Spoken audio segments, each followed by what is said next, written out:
Hello दोस्तों, मैं अमोद कुमार आप सभी को स्टडी टू लाइफ में स्वागत करता हूं। दोस्तों, आशा करते हैं आप लोग अच्छे होंगे, स्वस्थ होंगे और अपने एग्ज़ाम की तैयारी करते होंगे। तो दोस्तों, आज फिर मैं आप लोगों के बीच एक न्यू टॉपिक के साथ आया हूं।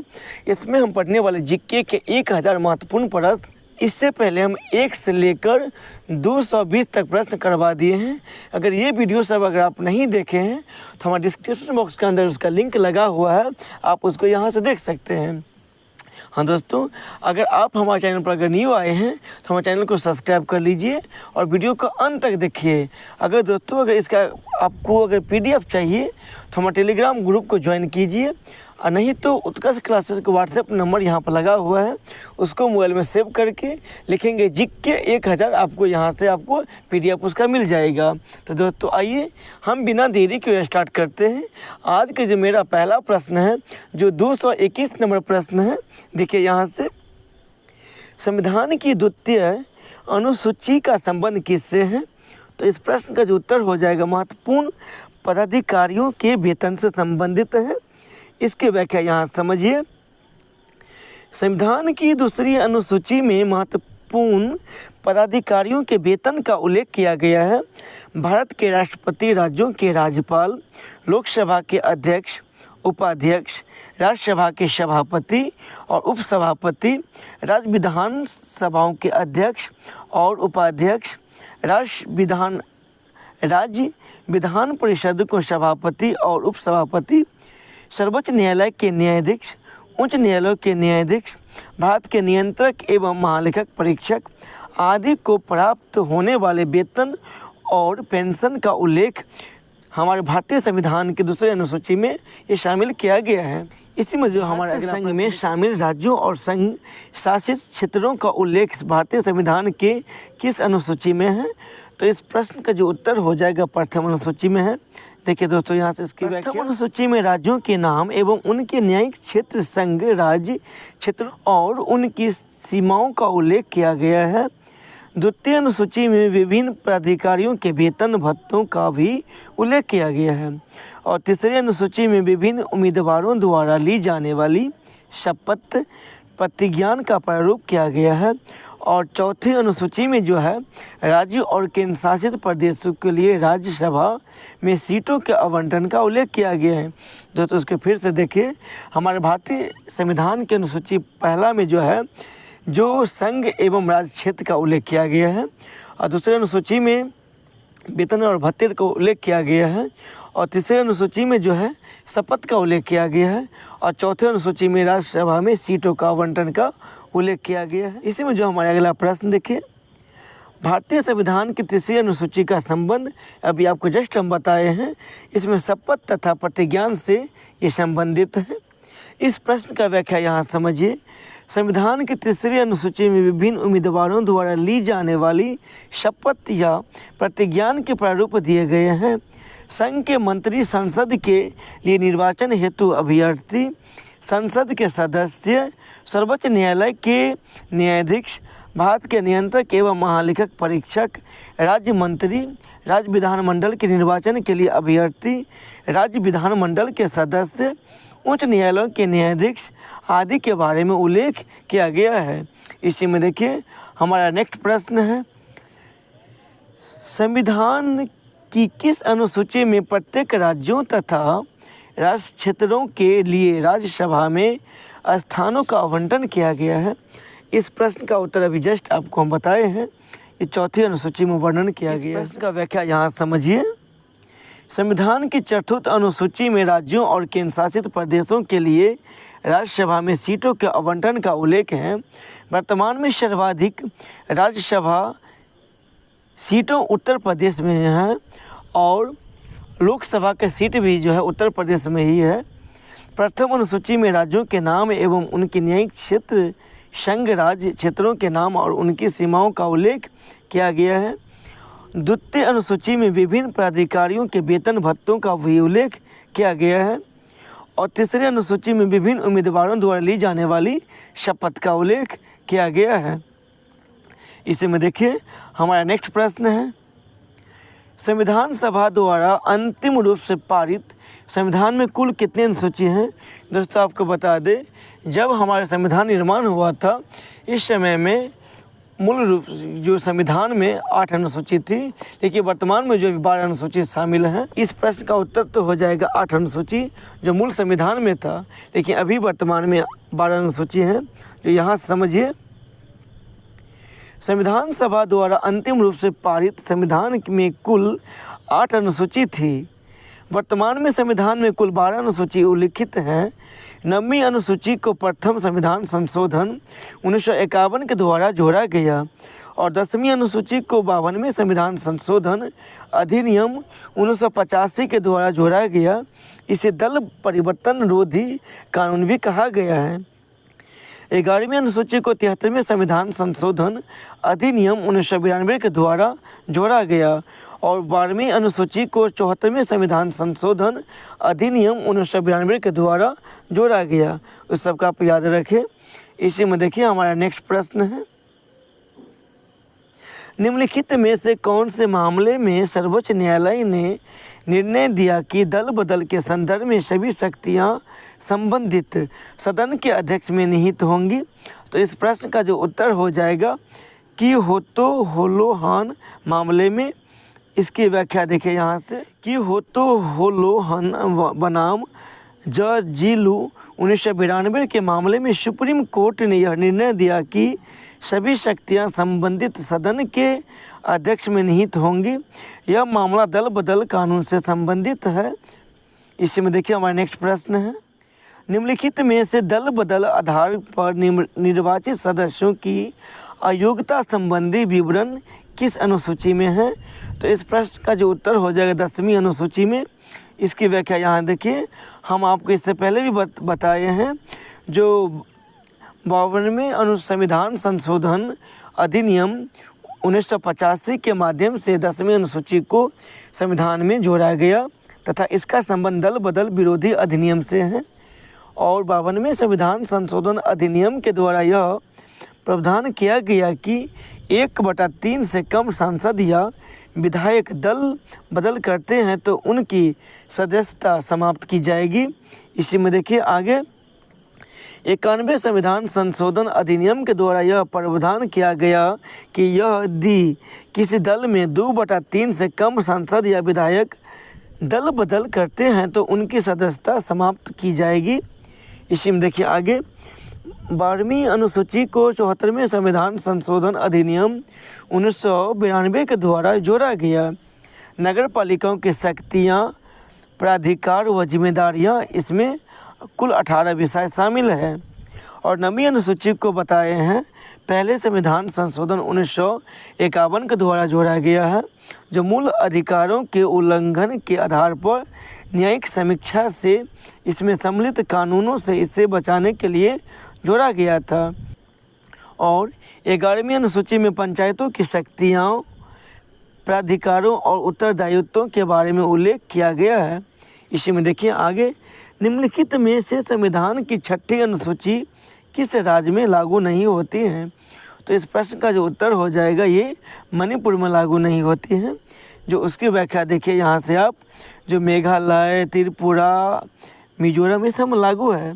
यहाँ से व्याख्या देखिए आप समझ जाएंगे। भारतीय संविधान की 6ठी अनुसूची का संबंध असम, मेघालय, त्रिपुरा और मिजोरम के जनजातीय क्षेत्र के प्रशासन तथा नियंत्रण से है।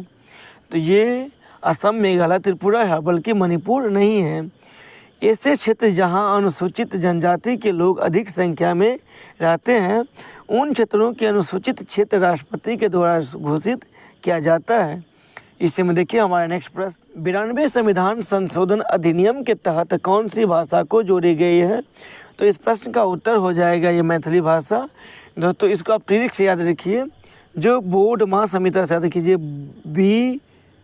BDM और S, देखिए बोर्ड माँ, इसको याद रखिए। देखिए B से हो जाएगा बोडो, डोंगरी, मैथिली और संथाली। ये 4 भाषा का जोड़ा गया है जो 92वें संविधान संशोधन 2003 के तहत। इसी में देखिए इसकी व्याख्या, 92वें संविधान संशोधन अधिनियम 2003 के तहत संविधान की 8वीं अनुसूची में 4 भाषाएं जोड़ी गई हैं डोंगरी, बोडो, मैथिली, संथाली, जो हम आपको इस ट्रिक से याद करवा दिए हैं, BDMS। तो 20 से हो जाएगा बोडो, डोंगरी, मैथिली और संथाली। इसी में देखिए आगे। तो इस प्रकार अब 8वीं अनुसूची में कुल 22 भाषाओं को शामिल किया गया है।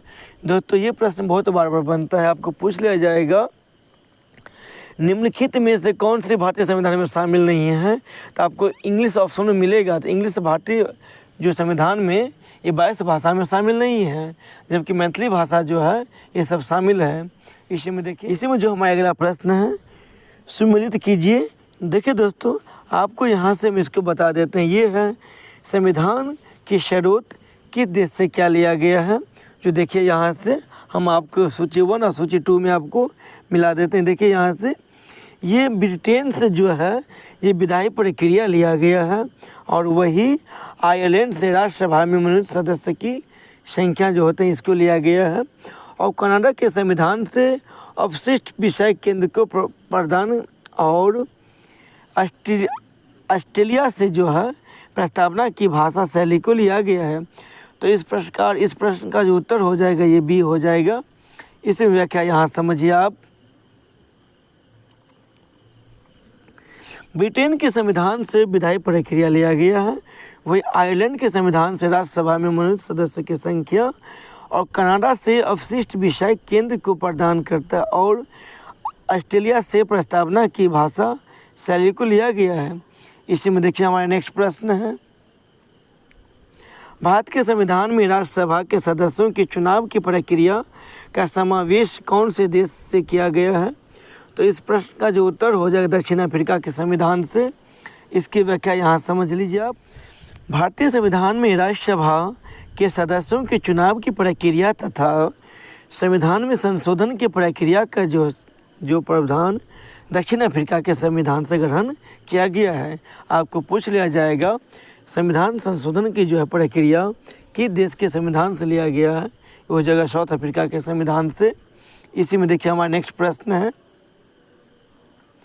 भारत के संविधान में केंद्र सरकार द्वारा राज्यपाल की नियुक्ति जैसा प्रावधान कहाँ से लिया गया है। तो इस प्रश्न का जो उत्तर हो जाएगा कनाडा के संविधान से ये लिया गया है। इसकी व्याख्या समझिए यहाँ से। भारत के संविधान में केंद्र सरकार द्वारा राज्यपाल की नियुक्ति संबंधित प्रावधान कनाडा के संविधान से लिया गया है, और वही कनाडा के संविधान के अन्य प्रावधान भी और लिया गया। जैसे देखिए सशक्त केंद्र के साथ संघीय व्यवस्था भी लिया गया है, और अपशिष्ट शक्तियों का केंद्र में निहित ये दोनों प्रावधान लिया गया है कनाडा के संविधान से। इसी में देखिए हमारा नेक्स्ट प्रश्न है, भारत के संविधान में मूल अधिकारों का समावेशन किया गया है। इस प्रश्न का जो उत्तर हो जाए अमेरिका से हो जाएगा। इसी में देखिए उसकी व्याख्या, भारत के संविधान में मूल अधिकारों का समावेशन अमेरिका के संविधान से किया गया है, वही संयुक्त राज्य अमेरिका के संविधान से अन्य स्रोत लिया गया है। जो आपको यहाँ से देखिए हम बताते हैं, जो अमेरिका के संविधान से निम्न ये सब लिया गया है। न्यायिक पुनर्वलोकन प्रक्रिया लिया गया है, वही न्यायपालिका की स्वतंत्रता और उपराष्ट्रपति का पद लिया गया है जो अमेरिका के संविधान से।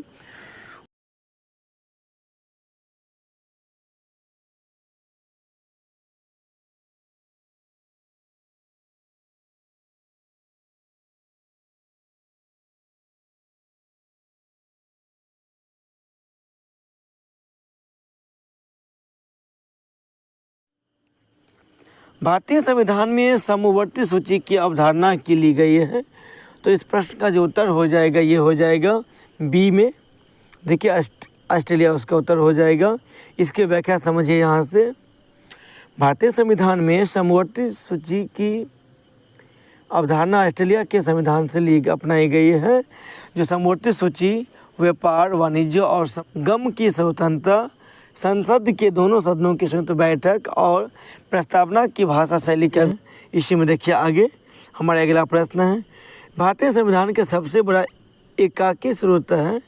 तो इस प्रश्न का जो उत्तर हो जाएगा गवर्नमेंट ऑफ इंडिया एक्ट 1935।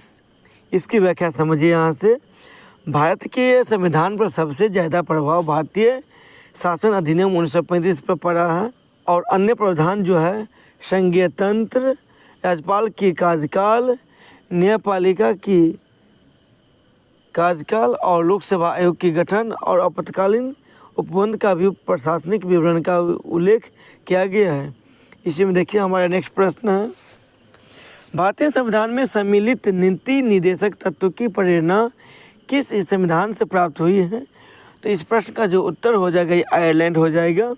इसकी व्याख्या देखिए यहाँ से, भारतीय संविधान के नीति निर्देशक सिद्धांत आयरलैंड के संविधान से ये अनुप्रेरित हैं और राज्य के नीति निर्देशक सिद्धांत राष्ट्रपति की निर्वाचन पद्धति और राज्यसभा के लिए सदस्यों के नामांकन ये सब पूरे प्रावधान करते हैं।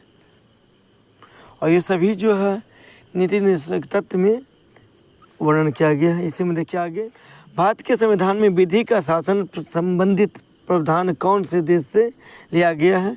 तो इस प्रश्न का जो उत्तर हो जाएगा ये इंग्लैंड के संविधान से ये लिया गया है। इसी की व्याख्या देखिए यहाँ से, भारत में सरकार की संसदीय प्रणाली ब्रिटिश संसद से अधिग्रहण की गई है। जो अन्य प्रावधान इस प्रकार है, संसदीय शासन, विधि का शासन और विधायी प्रक्रिया, एकल नागरिकता, मंत्रिमंडल प्रणाली। इसी में देखिए और आगे, परमाधिकार लेख और संसदीय विशेषाधिकार और द्विसदनवाद का उल्लेख है। इसी में देखिए, निम्नलिखित में से किसे भारतीय संविधान की आत्मा कहलाता है? तो इस प्रश्न का जो उत्तर हो जाएगा उद्देशिका को। इसकी व्याख्या तो यहाँ समझ लीजिए, प्रस्तावना को भारतीय संविधान की आत्मा कहा जाता है और डॉक्टर भीमराव अम्बेडकर ने अनुच्छेद 32 को संवैधानिक उपचारों को अधिकारों का संविधान का आत्मा कहा है। N.A. पालकीवाला ने प्रस्तावना से को संविधान का परिचय पत्र कहा गया है और K.M. मुंशी का मानना था कि प्रस्तावना संविधान की राजनीतिक कुंडली है। इसको भी आप याद रखें। इसी में देखिए हमारा नेक्स्ट प्रश्न है, भारतीय संविधान की आत्मा, कुंजी, दर्शन, भूमिका, सार तथा परिचय मात्र की संज्ञा किसने दी थी? तो इस प्रश्न का जो उत्तर हो जाएगा यहाँ देखिए प्रस्तावना हो जाएगा। इसकी व्याख्या देखिए यहाँ से, संविधान की प्रस्तावना को संविधान की आत्मा, कुंजी, दर्शन, भूमिका, सार तथा परिचय पत्र कहा जाता है और N.M. पालकीवाला ने प्रस्तावना को संविधान का परिचय पत्र कहा है। इसी में देखिए हमारा अगला प्रश्न है, भारतीय संविधान की प्रस्तावना में किस प्रकार के न्याय वर्णित हैं? इस प्रश्न का जो उत्तर हो जाएगा ये उपरोक्त सभी, जैसे देखिए आर्थिक न्याय के भी वर्णन है और राजनीतिक न्याय, सामाजिक न्याय, उपरोक्त क्या हो जाएगा, ये तीनों हो जाएगा। इसी में देखिए उसके व्याख्या, संविधान की प्रस्तावना नागरिकों के सामाजिक, आर्थिक और राजनीतिक न्याय का वर्णन है। ये आदर्श वर्ष 1971 के रूसी क्रांति से प्रेरित होकर ये जोड़ा गया है।